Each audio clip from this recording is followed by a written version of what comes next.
Hello, my name is Jason JROCK Houston, and you guys are listening to an interview being done tonight for Under the Influence. It's my great pleasure to be speaking once again with guitar player Jeff Ellis, who is in both his own original music band, The Cause, and then we're talking to him tonight about his other great tribute band, Burn, which is a premier Southern California Whitesnake tribute, obviously. And I thought it'd be fun, Jeff, tonight to talk about the new Whitesnake album, the Purple album, which of course is a lot of the songs that David Coverdale recorded when he was the lead singer of Deep Purple. Have you had a chance at all to hear any of the stuff? Yeah, I did. As a matter of fact, a couple of songs I've heard off the album, and got a chance to see a couple of videos of them playing live. I'm also a big fan of Joel Hunter too, and just a great addition to the band. Yeah. Now let me ask you. Now, I think when we did the last interview, I was telling you, I think it's a great thing naming the band Burn because, like I said, one of the reviews of one of your earlier shows I seen, which I think was down here at the PCH Club in Long Beach when you guys, I think, played with Project UFO. I think it's a great way to start off the show. Kind of saying this is who we are. I mean, what a great way to introduce your band. And so about the song "Burn" itself, I was curious. You must have originally heard the Deep Purple version, of course. Yeah, absolutely. And absolutely. Yeah. And I mean, we haven't had a whole lot of feedback on starting the song with Burn, and a couple of people have mentioned, oh well, that's a Deep Purple and your tribute to Whitesnake, yeah. But most of the people get it because most of our friends and fans and people that know David Coverdale obviously knows that he's the one that sang that song, and that was a big strong part of his past with Deep Purple too as well. So, like you said, with an opener like that, it's great, and I kind of focus. You probably recognize it from just the playing and stuff. I focus a little bit more on the live version of what they do now. With the way Doug recorded it back in 2006 when they did the DVD and stuff. And I play a couple of obviously the melody lines and the riffs that Richie Blackmore played on the solo too as well. But I'm a more of a updated band, I should say. Deep Purple was probably just a little bit before my time. I was a little young when they came out, but I do remember Smoke on the Water and going to buy that single when it came out when I was a little kid. I can remember riding the car with my mom, her taking me to Gemco to purchase it, and that was my introduction to Deep Purple. And like you yourself, Jeff, I was a little young at the time when Coverdale did those albums with Purple. But the interesting thing is, like you probably, I was introduced to I first heard David Coverdale like a lot of people when that '87 Whitesnake album came out, and then I kind of discovered the Burn album with Deep Purple and that. After becoming a Whitesnake fan, so I kind of went the other way. I learned about Whitesnake first, and then I learned the stuff he did with Deep Purple, and I was just as big of a fan, of it. Right, exactly. Yeah, I'm kind of in your same footsteps. Huge fan of Whitesnake. Even obviously when they came out, way back when with Bernie Marsh and was doing the studio versions of all the great hits, as were written a long time ago, and then updated.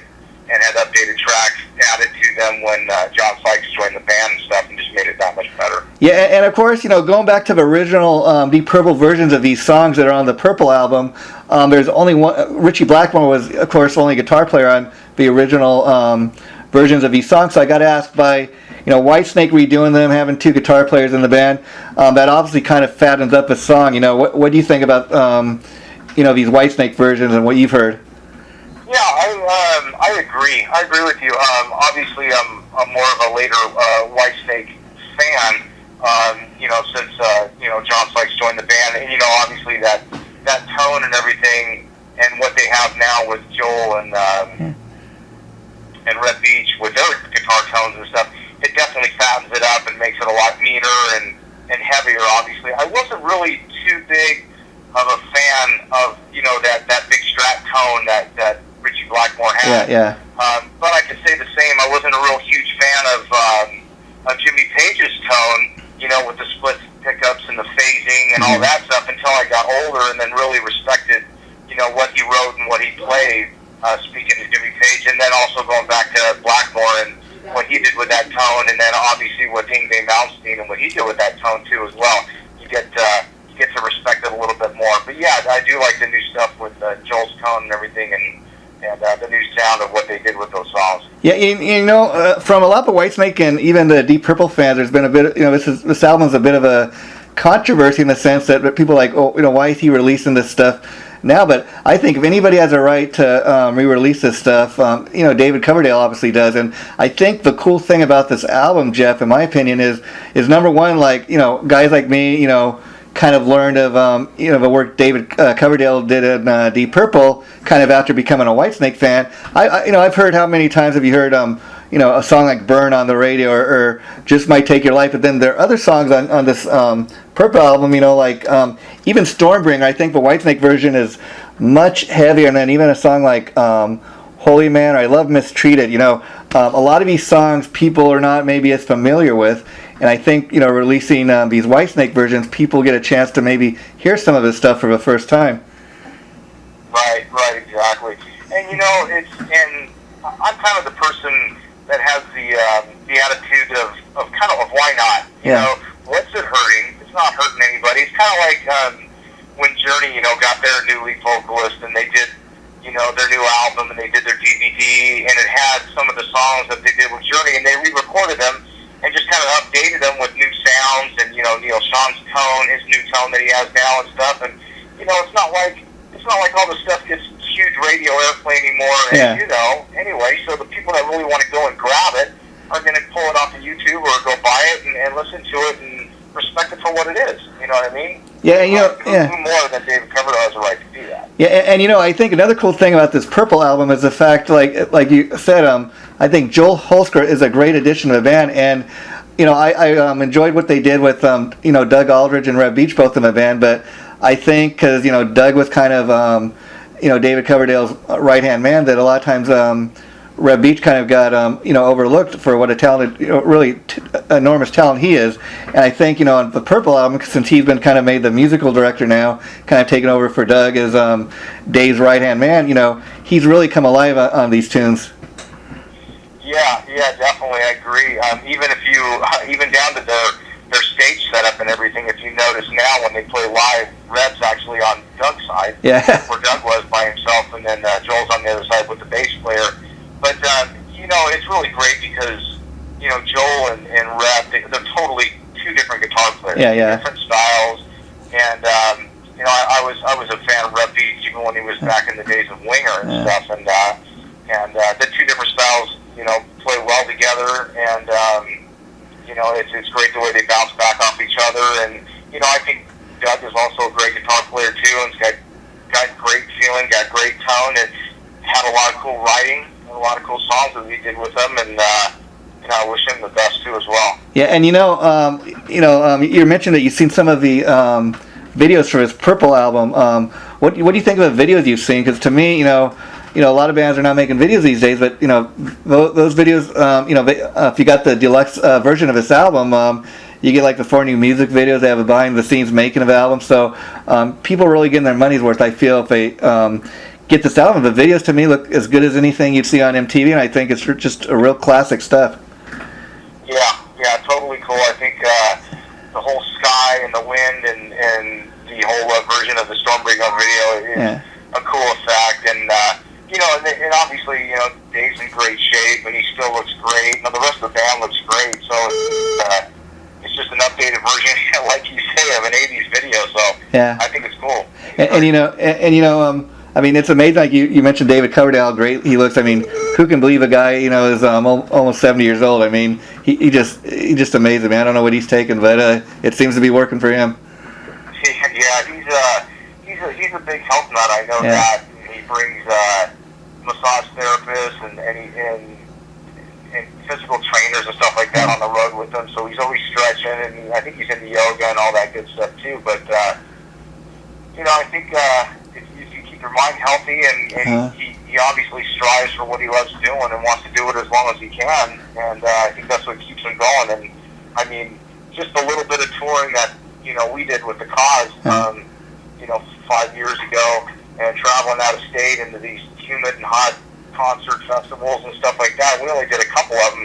It wore me out, and I can't imagine, you know, being 60 some odd years and playing as many dates as they do, and doing all that traveling and playing those nights and still being able to do it, man. It's It's awesome. Yeah, and let me tell you, Jeff, a few times I've seen your band burn. Usually been in these little clubs like, the PCH Club for one, House of Blues in Anaheim. I've seen you guys at, and I tell you, I mean, it's just like being at a Whitesnake fan. I mean, if I didn't realize, like, I was seeing you guys at the House of Blues in Anaheim, for example, it's almost like you show us so well that you'd almost think you're seeing an arena band. I got to tell you. Yeah, that's cool, man. I appreciate that, and that's what we kind of went after. I mean, don't get me wrong. There's a lot of cool tribute bands out there, and I respect everybody that does it and puts their time into it. And that's why I like doing the Whitesnake thing. I enjoy doing the Journey tribute thing and doing the cover band thing too. But Whitesnake is so in your face, and there's so much energy, and it's such hard driven material that you can be in people's face, you can throw your guitar up in the air and just get the whole theatrical version of Whitesnake, as they do it, and it's something I really enjoy. Just the energy. You're right. It's just like playing an arena or something like that. And I think being as we've only been out for 6 or 7 months, I think after we pay our dues for a while, I think those big gigs in the bigger places are going to come because we definitely have the energy and the theatrics to turn people onto it, bring them to that era of Whitesnake. Yeah, I mean, I gotta say, Jeff, the last time I talked to you was right after you launched the band. I think it was around sometime in February, and it's amazing to see that, like you said, you're just 6 months into this. The kind of response you guys,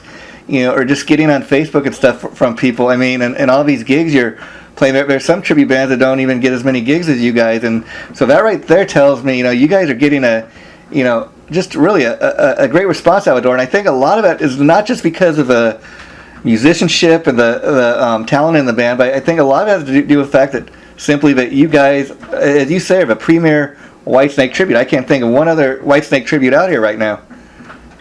Right, yeah, there's only a couple other ones that I've seen, but like when we rehearse and stuff like that, and down to the choreography, and I'm pretty much the musical director of the band. I feel if we drive to make it note for note, and if I feel that the band is 95 or 99% of the way sounding and looking the way I think it should, then I think to the normal person, non-musician that's out there watching us, they'll be blown away, and then they'll see these guys put a lot of hard work into it, a lot of time and effort to be as theatrical and note for note for what they do, to do the tribute to Whitesnake, and I think that's what it's all about. So and let me ask you, because like you said, you're just 6 months into this, but have you given any thought to maybe another year or so down the line when you guys got a couple more years under your belts about trying to get on that show, the world's greatest tribute bands? Because I think you guys would be a perfect fit for that. Yeah, I think our management obviously is trying to get us on the Access TV. Yeah, and we just missed it because we were so new when they took the submissions and stuff. So we're hopefully in line to get on that and get some exposure on that the next time it comes out. So yeah, definitely. I mean, we're definitely trying to do that, and it's really it is taking off real fast.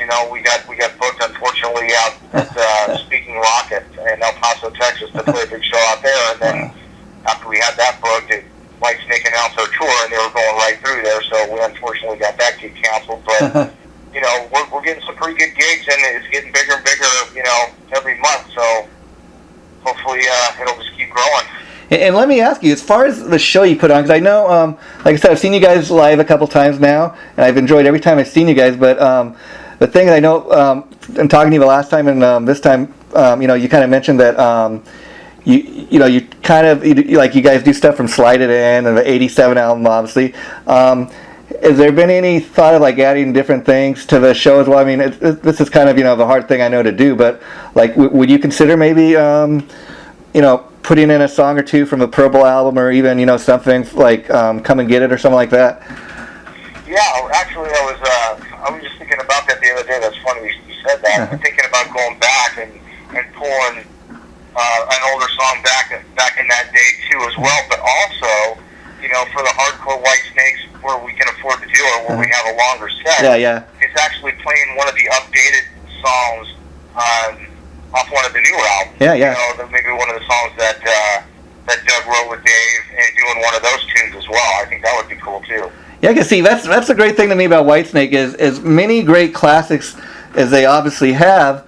You know, up until this Purple album, they've been putting out, you know, studio album after studio album, and, you know, I mean, Coverdale, he's still got the ability as a writer to, you know, he's still writing great songs. So I think it'd be nice if you could find a, you know, like a great balance where you could do that. But then again, I know part of the reason you're doing this is to pay tribute to John Sykes. So you got to have kind of that balance of having the Sykes material obviously in the set.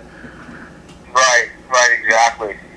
So, and then obviously, you know, the majority of the people, they obviously want to hear the hits, so you definitely got to play the hits. Yeah. Even though, you know, I like playing the older stuff that wasn't radio friendly, like Guilty of Love and, you know, Judgment Day and stuff like that are hard-driven songs that didn't get a whole lot of radio play, but, you know, were obviously recognized by, you know, a lot of the fans that do know Whitesnake. So, and you know, the thing I can tell you from, you know, a few times I've seen you guys is this, that I never left disappointed, you know. Like, sometimes you might go see a band, and, I mean, I can say both times I've seen you guys, you played all the songs I wanted to hear. I mean, I didn't left thinking, you know, oh damn, they didn't play Here I Go Again, or they didn't play, you know, Still the Night, they didn't play Is This Love. You know, you played all the stuff that I wanted to hear. So I think at the end of the day, that's what it's about, if you can have a happy audience at the end of the day.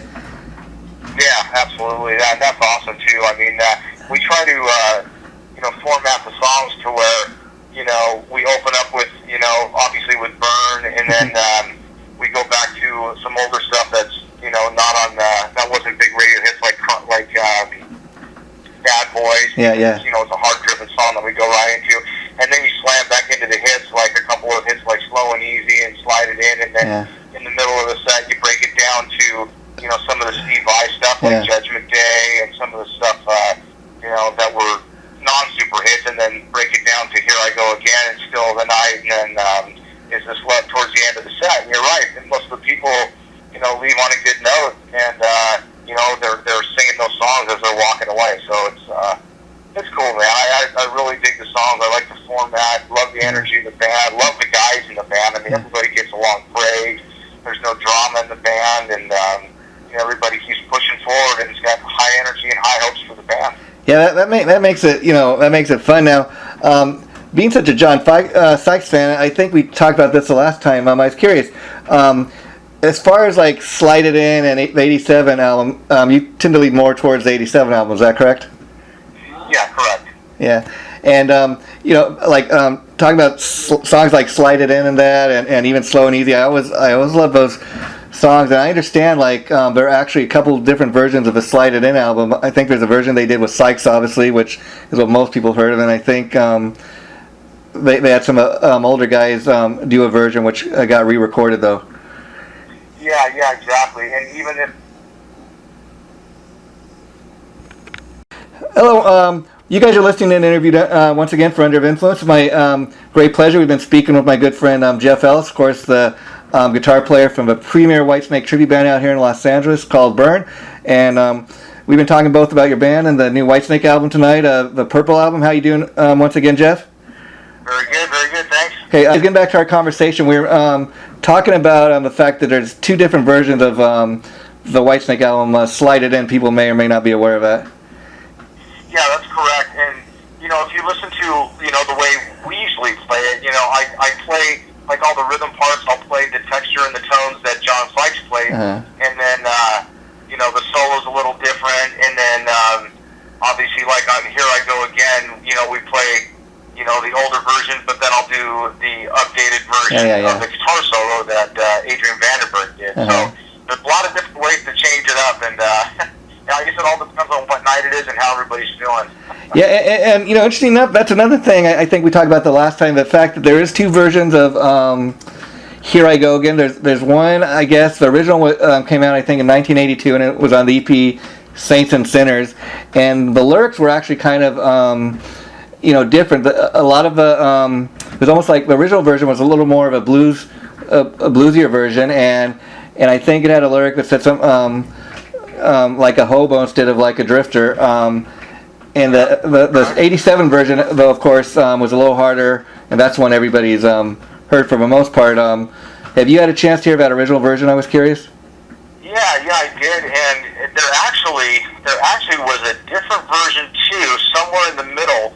I think it was after '87, after they did that version with the updated version. Yeah. But they used to, if you remember, they used to play that song on like K-Big and some of the other softer songs on the pop channels of the radio, and they actually had a different version that had a lot more keyboards in it, and they had a lot of different upbeats in the chorus of the songs too as well. Mm-hmm. So yeah, it's had like 2 or 3 different versions of the song. Yeah. And so, like Jeff, like as far as this Purple album, how do you think people would react to you guys playing some of that material? Do you think you'd get a pretty good response, or do you think is it something you guys got to really talk about and think if it would work for your show? Well, as you were saying, I wouldn't mind going back and pulling a couple off because obviously, when you're doing the headlining deal and you got to play, 75 or 90 minutes, it takes a lot of material to do that. And and as you know, when we format our songs and format our show, there's a lot of parts and a lot of songs that blend together. We go right into them like melodies. So, we have to fill our set full of songs. So, I wouldn't mind doing it. I wouldn't overdo it. Yeah, of course. I'd say, probably 1 or 2 songs off of it thrown into the set here and there. I think the response would be good, especially for the people that are the older people that are more hardcore David Coverdale fans, more or less, than Whitesnake fans. Yeah, because I think too, by doing that, like you already got Burn obviously in the set, and that's probably going to be in the set for life, because that's the name of your band too. Like I said, it's a great way to introduce the band, and then you could add maybe 2 more songs off the album. And like you said, number one, you don't want to overdo it for a simple fact. Whitesnake's out there on tour promoting this right now, so that wouldn't make much sense. But I think too, like you said, even if you just add 2 more of these songs to the set list, you're now bringing Deep Purple fans as much as Whitesnake fans into the show. Yeah, exactly, and I definitely grab a couple of the harder edge songs that we can really do justice to, like we do with Burn. So. Yeah, and the thing like with the song Stormbringer, like I was saying earlier, I never realized what a great song that was, and because if you check out the Whitesnake version, which is on this Purple album, it's a little more heavier, a little more. I guess it's a little more of a snake bite, if you will, to it than the original version. But it just shows you, sometimes when you redo, classic songs like that, maybe it's not such a bad idea, updating some of these songs. And I think, he could have done, just everything that's, been on the radio and all the classic stuff from the, Burn album. But he's got a nice balance of, stuff that he did throughout his career with Purple, which I think is really a nice thing. Yeah, no doubt. I really like how they do the live version of it when they do the melody of of Burn and Stormbringer, and then going back into Burn. That was really a cool idea. Yeah, and if you got a chance like me, Jeff, to see the video for the Stormbringer song, I mean, man, it looked like it was shot in the 1970s. It was just that strong of a performance piece. Yeah, that's the first video I saw off the disc. I pulled it up on YouTube as soon as it came out, and I was blown away. I wanted to see what the group looked like, I wanted to see what Joel looked like, and after doing that, seeing them live, it's cool, man. It's a great effect, and more power to them, man. I hope they keep pushing forward. Yeah, the interesting thing too, and then 2 other videos they have for 2 other songs. One Sail Away and one is Soldier of Fortune. I don't know if you're had a chance to check out those videos, but they're for 2 ballads. And the interesting thing is when you hear these songs, especially in this format, because they're not songs I really had heard before, they sound more like Whitesnake songs than they do Deep Purple songs. And the interesting thing about this is, the original versions came out in the 70s before there ever was a Whitesnake, and that just goes to kind of show you the influence that Coverdale obviously brought into Deep Purple. Yeah, exactly, and you nailed it right on the head. I mean, that influence not only from Deep Purple, but the influence that David Coverdale has on his band members now, and to bring those songs to them and say, here guys, let's do something with it, and let's put your 2 cents in on it and make it our own.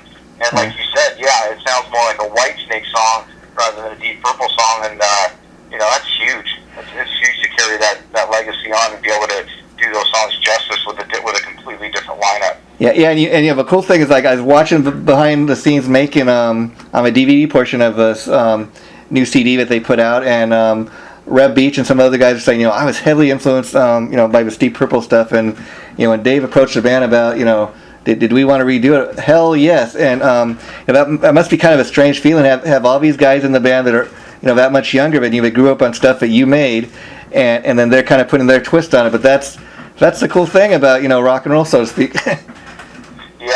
Yeah, it was wild. I remember a few years back we were playing original show with the Cause, and we were opening up for Winger. And I was talking to Reb after the show and backstage, and he was packing his gear up after they got done, and he was getting ready to bolt out of there. I'm like, dude, how can you leave it so fast? How can you leave so fast? He's like, I got to get on plan. I got to get to rehearsal with Dave with Whitesnake.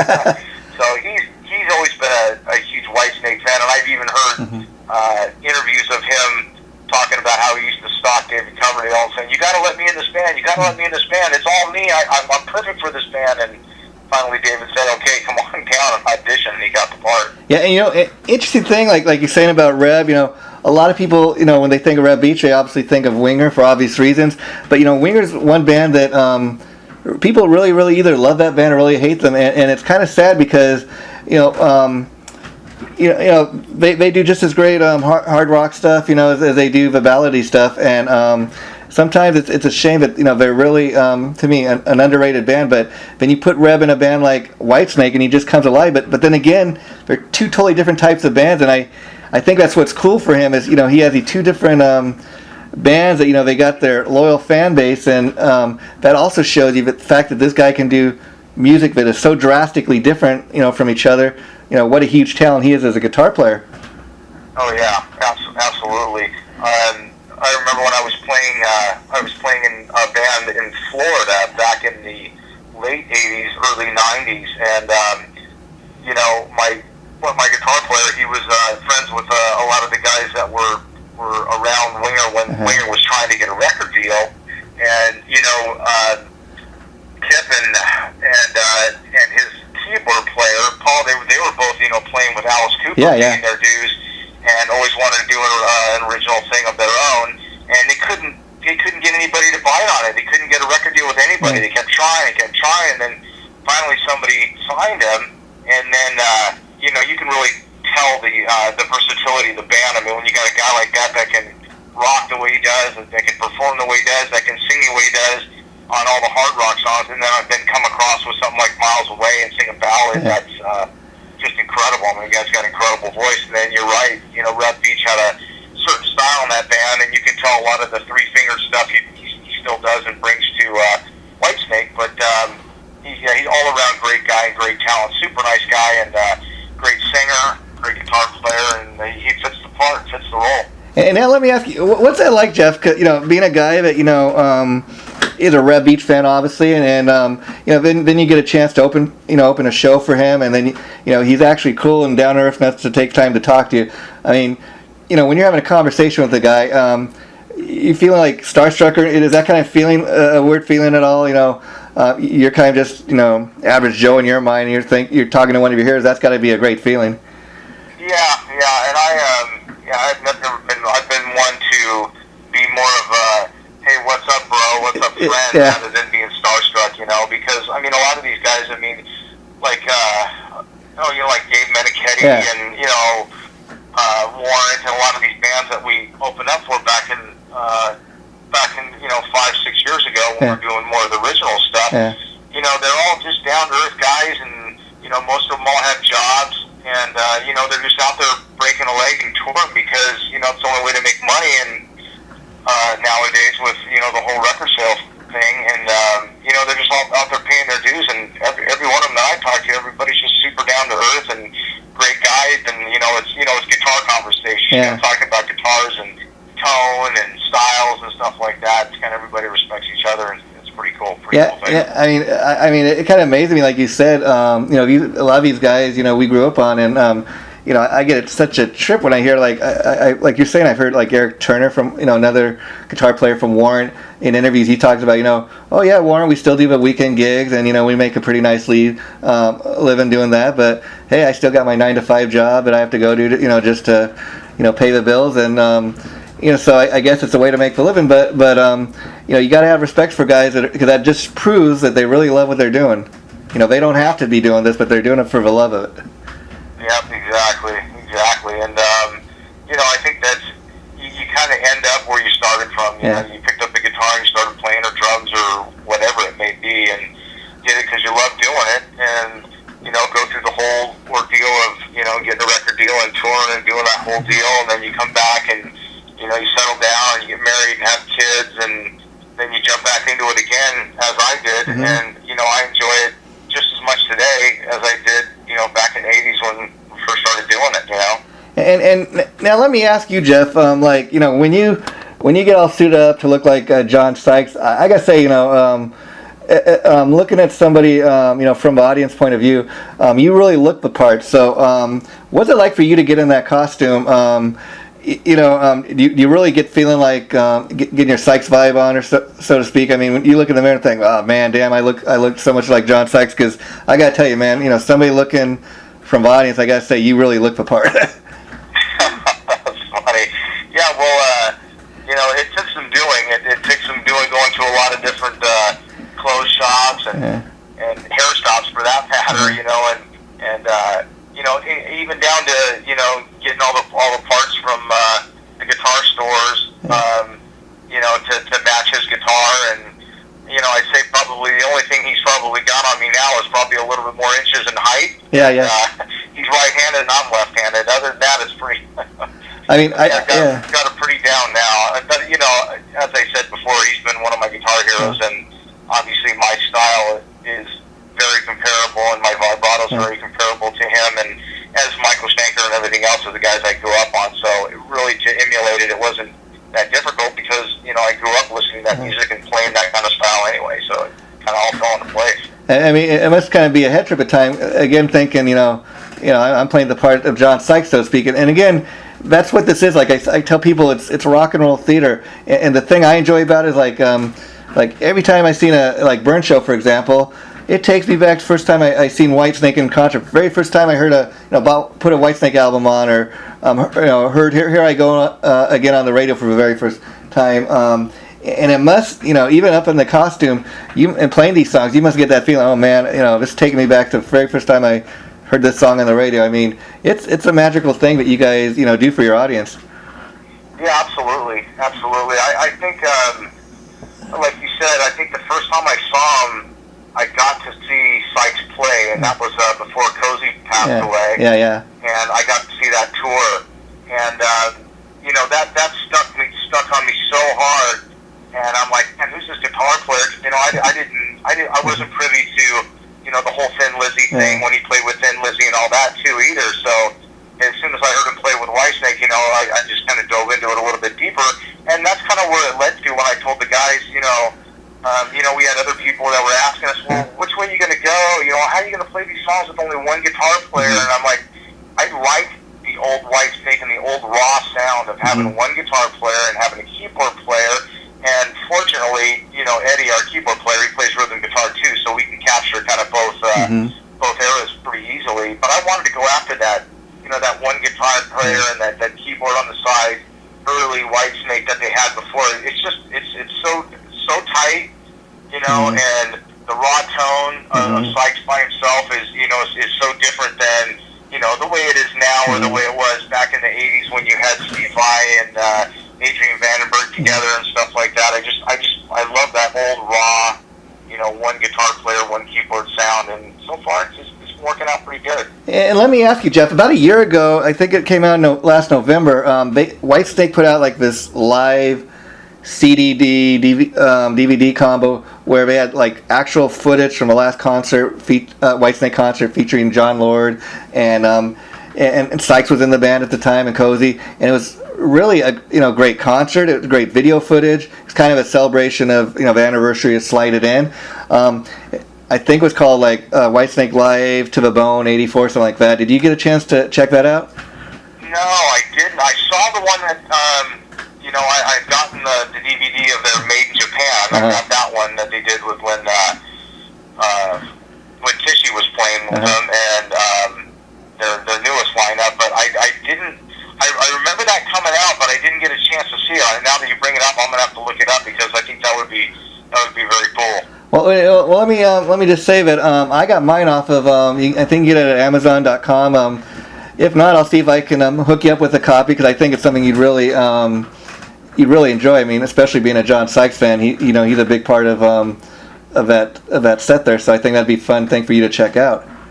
Yeah, absolutely. Definitely pull that up and send me the link so I can get it. That'd be totally cool. And now let me ask you, like, have you ever thought about even just for your own purposes, like recording a live DVD or putting out like would you guys ever kind of dare put out like a CD, like even a 5 or 6 song CD of your versions of some of these Whitesnake songs, or that's something you'd want to stay away from?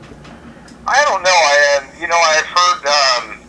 I've heard other bands, going back and forth, even with some of the management from the bands they're doing tributes to, and telling them they've got to pull cease and desist and all that kind of stuff. And I wouldn't want to get involved in that, obviously. Too much, and for what would be gained by doing it, I don't know if it'd be really an advantage to us. I kind of like staying underneath the radar, and I think obviously with David Coverdale, as the years go on, they tour less and less. So the less they tour, the more doors that are going to open for us to get into these other places, out to the States. That where the band isn't playing all the time. So I think the fans will appreciate that. So I think if we kind of hang underneath the radar, that if he gets wind of us, it won't piss him off too much. And especially with the club owners and stuff like that, obviously, because they got to watch what they're doing, and when Whitesnake comes through town, as to when they book us too as well. So. And so what do you think of some of the newer stuff Whitesnake has done? I guess, like you said, you've been considering adding some of the newer stuff to your set list. That would be a great thing. But I mean, are you as big a fan of the newer stuff as you are of the classic? Probably. I mean, obviously, I love the older stuff. I mean, the Sykes stuff is definitely my favorite stuff for sure. But I do like some of the songs they did on the latest album with Doug Aldrich before he left the band. A couple of the ballads were really cool. They did some stuff when I saw live where Doug Aldrich came out with an acoustic guitar and played alongside with David Coverdale, and they did a couple of the songs just acoustic. And I think as we get into the bigger headlining shows and we get the timeline to be able to do stuff like that, I think it'd be a really great addition. So I'm definitely looking forward to it and looking into the possibility of playing a couple of the newer songs off the newer albums.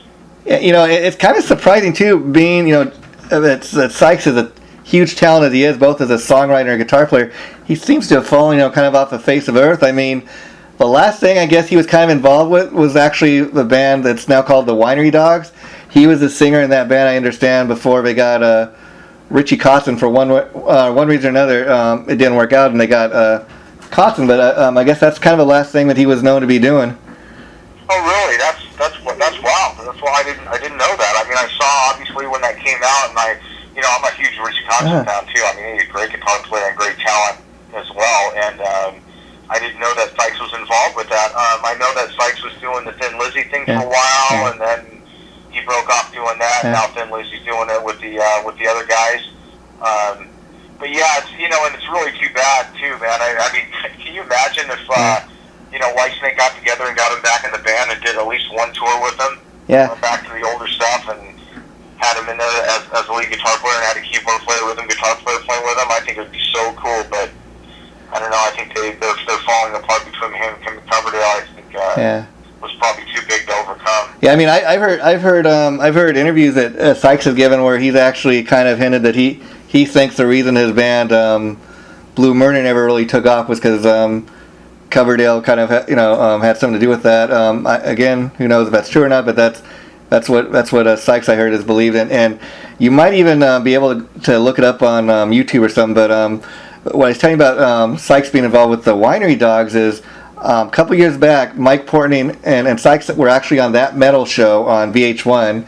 They came on to announce that they had a band. The band didn't have a name at the time, but they're like, we're working on this. We're going to be a trio. We got a secret bass player. We're not ready to announce him yet.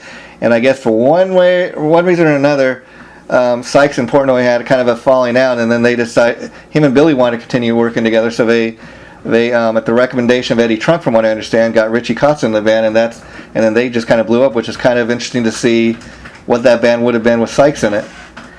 Wow. Yeah, I think that would have been very cool. I mean, I think I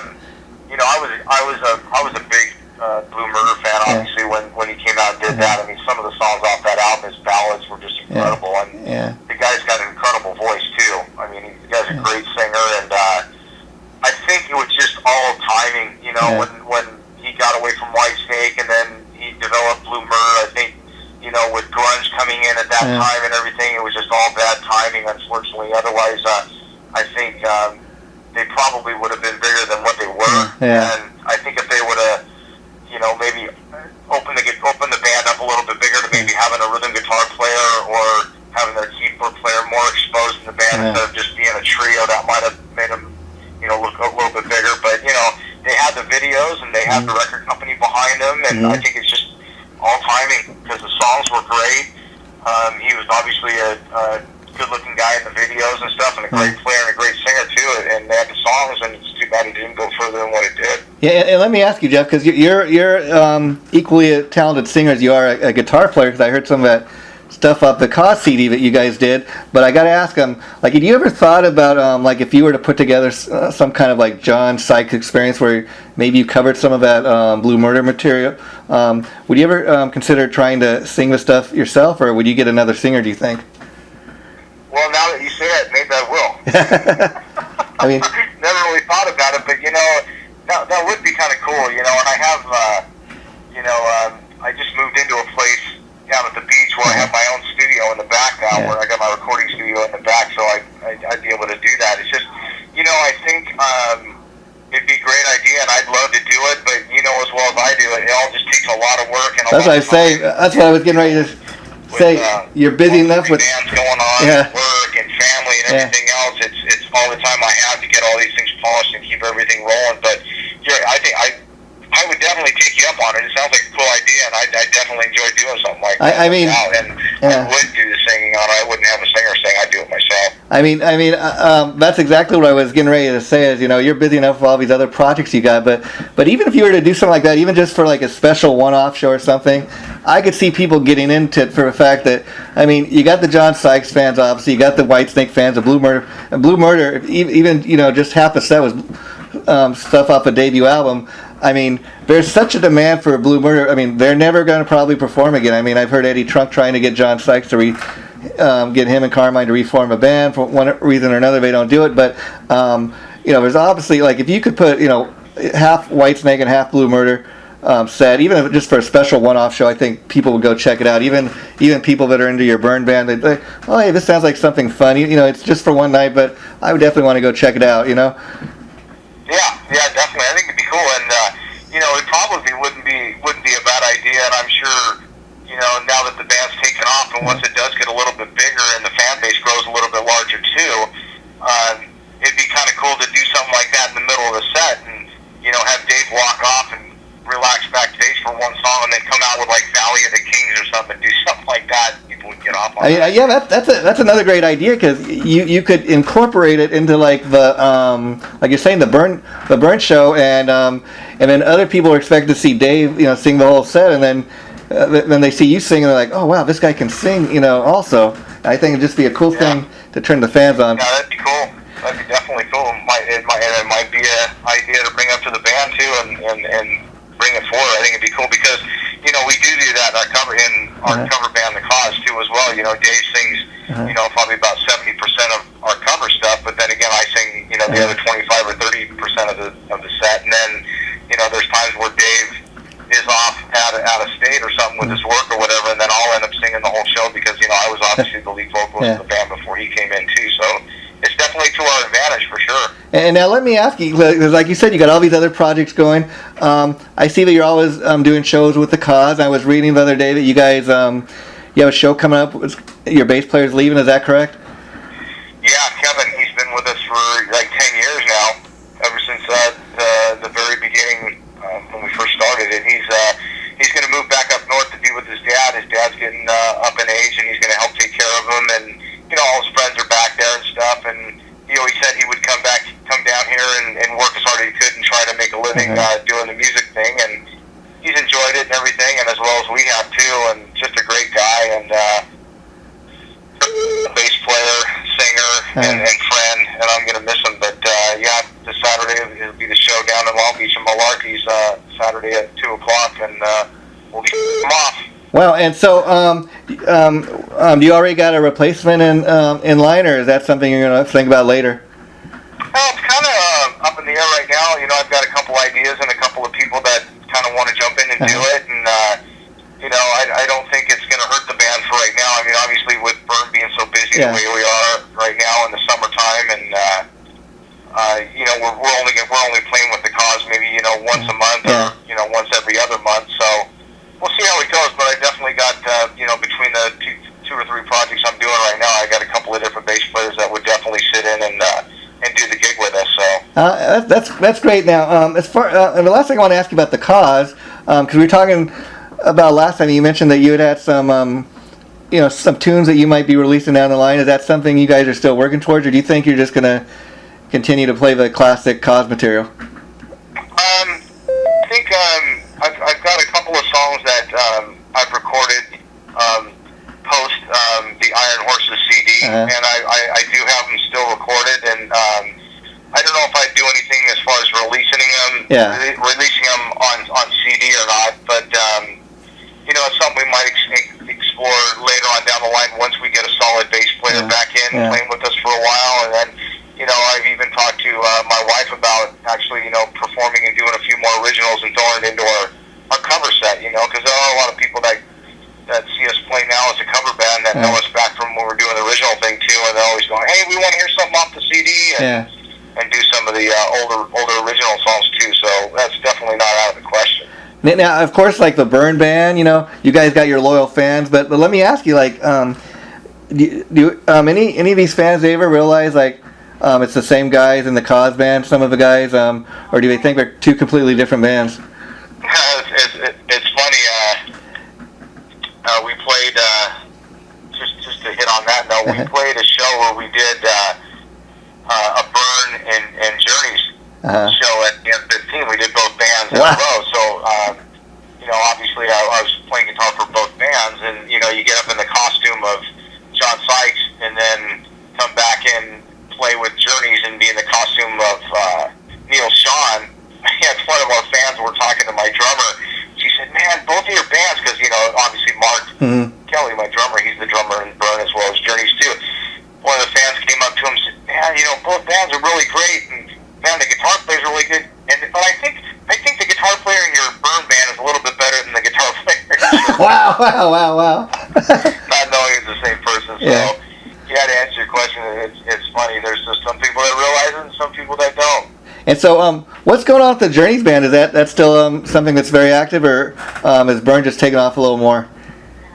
Well, you know, the Burn band has taken off so big, and we've got such a huge response, and you know, the shows keep coming, and you know, we've got good management behind Burn, and good PR behind Burn with my wife doing all the PR management for that band, and you know, the Journeys thing, it took off, and then it kind of slowed down because, you know, the competition, there's not a whole lot of Whitesnake bands out there, but there's a whole lot of Journey tribute bands out there, and you know, the DSBs and bands like that have been around for 10 years, you know, they're the ones that the promoters go to, you know.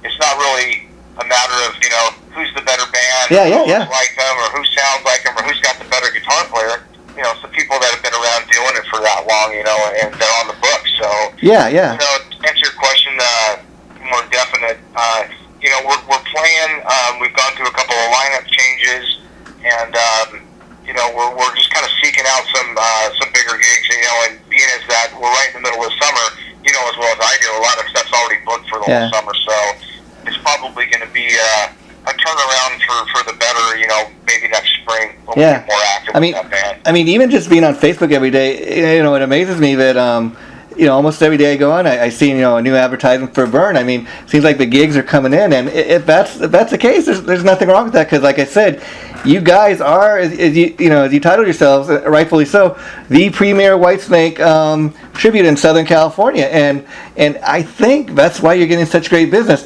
That's why, like I tell you, that's why I love the show I see with you guys. When the band first launched, what you guys did down here in Long Beach at the PCH Club with Project UFO. You guys are two of my favorite, newest tribute bands. And the simple fact is, I mean, like I said, you're the only Whitesnake tribute that I can think of out here, and they're probably the best known, UFO tribute out here. And the thing that amazed me about that show was, I think you two bands got the greatest response, and truth be told, depending on who's in the audience, probably more fans have heard Whitesnake, these Whitesnake songs than they've heard UFO songs. Me myself, I've heard a couple of UFO songs, but I wasn't aware as much as I am of Whitesnake material. But if you look at when Project UFO was playing that night too, the whole audience was on their feet. They just got such a great response as did you guys, and I think that's part of what's working for both bands. That there's not a wide variety of tributes to UFO and Whitesnake out here. Yeah, true that. Definitely. I think I know a couple of guys in the band, and they're all great guys and stuff, and good musicians.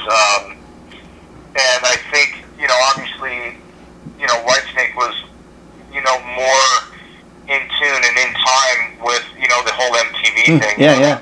That was so after UFO. UFO didn't get their their glory days because they were so before that time, unfortunately. But the hardcore fans of Michael Schenker, and when the band first came out, all those older songs that we grew up with and, in high school and stuff like that are still popular in everybody's eyes and ears. But for the most part, to the norm people, non-musician people, that watched MTV and that saw all the Whitesnake videos, I think that's just where the popularity grew, and why that's probably the more radio friendly band other than UFO. But two great tributes and great bunch of guys. Yeah, and I think Project UFO, why that works is working. Like we said, there's not too many UFO tributes out here, and like you said, UFO is one of those bands that they were big in the 70s. A lot of people, when they think of UFO, they think of Michael Schenker years. They're still putting out great new stuff, but it doesn't get the recognition as the stuff that Michael Schenker was doing with the band. People think of UFO, they think Michael Schenker, and that's all they think about. And it's kind of a shame. But like when I was at the show that night, like I said, I can name maybe one or two UFO songs. I can name a dozen Whitesnake songs. But the thing is, when they played all the hits, Project UFO I'm talking about now, and I, after attending that show, I thought, what? I thought I could only name a couple of UFO songs. Okay, there's actually more UFO songs I've actually heard. And that's a great thing about that concert to me. I kind of realized, okay, UFO, they did have a little more hits than what I realized. Yeah, definitely. I mean, they had. Some of the ballads were great. I mean, Paul Raymond, was just a great, way underrated keyboard player and rhythm guitar player, and obviously, I even enjoyed a lot of the post UFO stuff that they put out after Michael Schenker. When Paul Chapman was in the band. I was a big fan of those albums, Mechanics and a couple of the other songs of the other albums that came out after Michael Schenker too. It was just a great band, but they were kind of like ahead of their time, in the 70s as kind of Aerosmith was. Aerosmith just pulled through and kept going through to the 80s and the 90s and stayed big.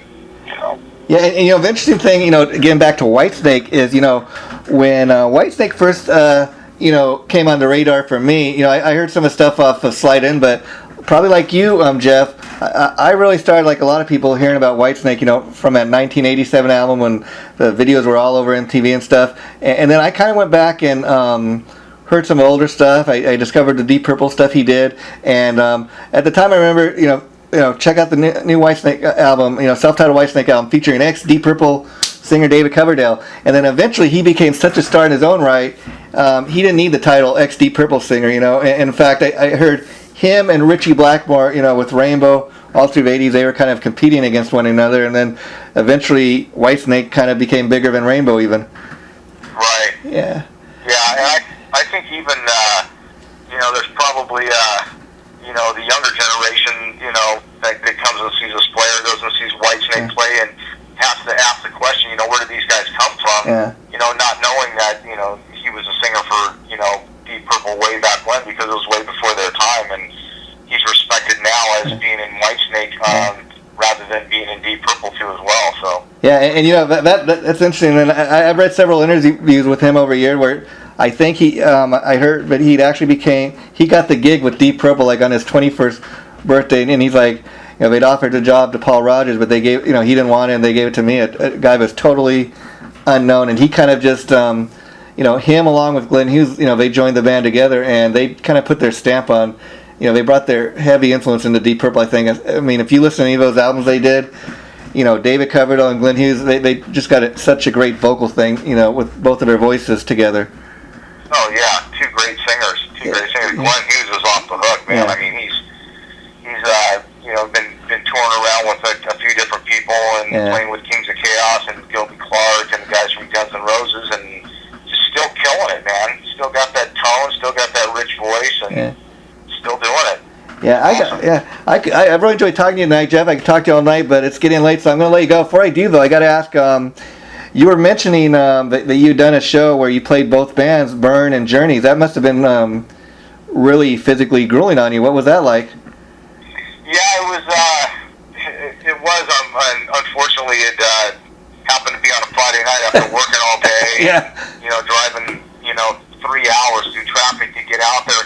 But you know, the good thing that was good about it, I should say, as far as taking a toll on me, was, you know, it was one sound check and getting everything dialed in and leaving all my amps set up and not having to take them down and leaving them up for the whole show, and then all I had to do was take a break and go into the dressing room for 20 minutes and change costume, be able to sit down and have some water and have a drink, and then get ready to go on again. But I'll tell you, probably 3/4 through the way of the Journey set at the end there and stuff, it was getting late. I was starting to take its toll on me. But you know, it's just like anything else. You gotta, like being a runner or anything else, you gotta prepare yourself and train yourself to be in shape to do stuff like that and keep going through the whole day. Right from the get go, from loading equipment to playing the shows and unloading equipment at 2 in the morning when you get home. It's just you gotta stay on top of your game to pull it off. But like I said, the adrenaline takes over and it kicks you in the butt, gives you that second win. So wow, it's so good. That must have been an amazing night for you. Like I said, I talked to you all night, Jeff. It's been really fun. And let me just say, this interview will probably be going up in maybe a couple days to a week. When it does, I'll let you know. And I'd love to do this again. I was thinking next time it'd be fun. Since I know you're really heavily influenced by that 87 out, maybe we could have a discussion about that. I think that'd be a lot of fun. Sure, absolutely. Enjoy it. Okay, take care, my friend. I'll be in touch. Bye-bye.